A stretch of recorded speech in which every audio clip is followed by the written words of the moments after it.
Estamos de volta com o Jornal da Justiça e vimos nessa edição que os ministros do Supremo, por maioria, decidiram que só o Tribunal Superior Eleitoral pode cassar diploma de políticos eleitos. E o plenário também julgou outros temas.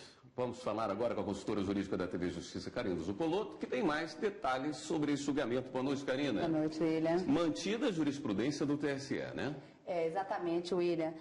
Nesse primeiro julgamento que foi realizado na sessão plenária dessa quarta-feira, os ministros se debruçaram sobre uma ação proposta por um partido político que questionava justamente decisões reiteradas do Tribunal Superior Eleitoral, confirmando a sua competência originária, ou seja, os recursos, os chamados recursos contra a expedição de diploma, devem ser processados e julgados diretamente no Tribunal Superior Eleitoral. E o que se buscava nessa ação era justamente que essa orientação do TSE fosse modificada para se estabelecer que, num primeiro momento, uma vez que fosse cassado a diplomação de um parlamentar que tivesse sido potencialmente deveria ser o candidato diplomado, o primeiro recurso deveria ser apresentado no Tribunal Regional Eleitoral, no local onde as eleições aconteceram, para que pudesse, inclusive, facilitar esse acesso ao Poder Judiciário.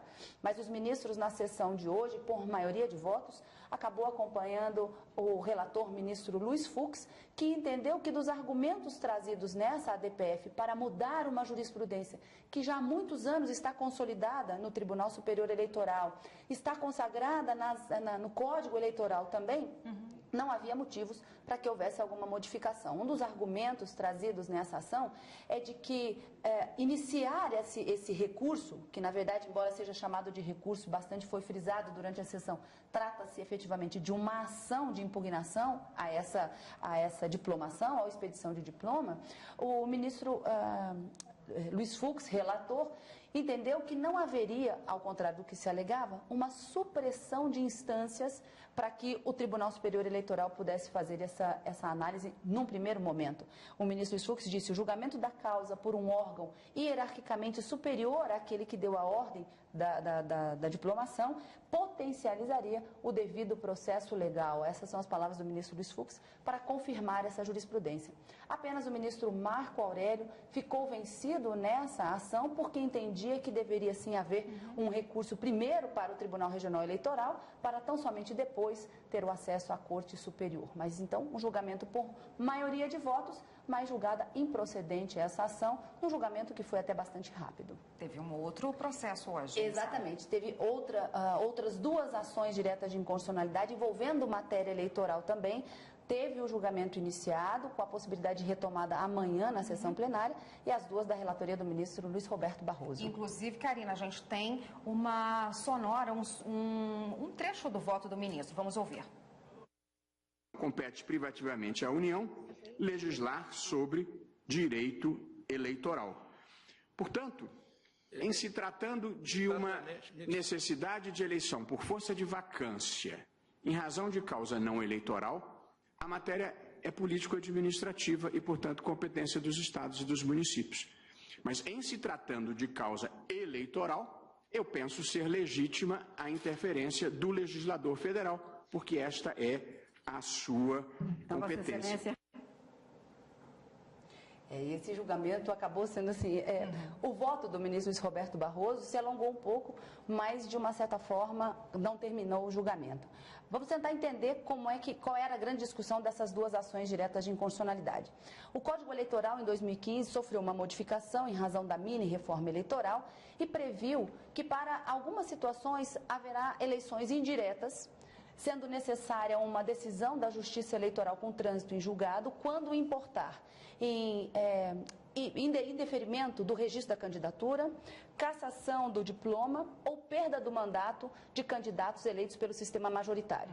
Então, analisando a inconstitucionalidade de dois parágrafos desse artigo do Código Eleitoral, o ministro Luiz Roberto Barroso, num primeiro momento, entendeu que fazia sentido o que o Procurador-Geral da República entendeu como inconstitucional e por isso declarou inconstitucional a necessidade dessa decisão judicial da Justiça Eleitoral com trânsito em julgado.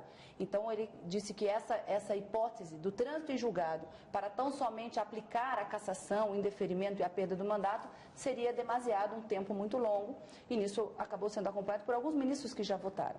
Em outro ponto, ele declarou a inconstitucionalidade dessa nova regra de eleições indiretas para as eleições de presidente da República e vice-presidente da República e senador da República, que todos são eleitos pelo sistema majoritário. E entendeu dessa forma porque a própria Constituição Federal já disciplina as eleições indiretas nessas duas hipóteses. Então, não caberia ao legislador infraconstitucional estabelecer novas eleições indiretas. E manteve a constitucionalidade para essas novas eleições para os governadores de estado e prefeitos municipais, com uma observação. Entendeu que, em se tratando de matéria eleitoral, o legislador federal, o Congresso Nacional, pode legislar sobre a matéria, resguardando o Pacto Federativo no sentido da autonomia dos estados e municípios poderem legislar sobre matérias político-administrativas. Mas como essa matéria é eleitoral, ele afastou a inconstitucionalidade. Mas o ministro Alexandre de Moraes acabou já se manifestando num voto divergente. Bom, teve uma divergência do ministro Alexandre de Moraes que nós separamos um trecho aqui, deixa eu acompanhar. Nesse aspecto, eu peço vênia ao ministro relator e também em relação à declaração de inconstitucionalidade referida no parágrafo 3º, eu excluo governador e vice, né, no caso da vacância, e prefeito e vice. Da mesma forma, agora, com o que disse o relator, acompanho em relação ao presidente e vice da República. Mais alguma divergência, Karina? Não. O julgamento ainda não foi finalizado. Já votaram ministro Edson Fachin, ministra Rosa Weber, ministro Marco Aurélio antecipou o seu voto, mas o julgamento foi suspenso para retomada amanhã, tão logo se inicia a sessão plenária. Muito bem, muito obrigado. Até amanhã. Até amanhã. Até amanhã.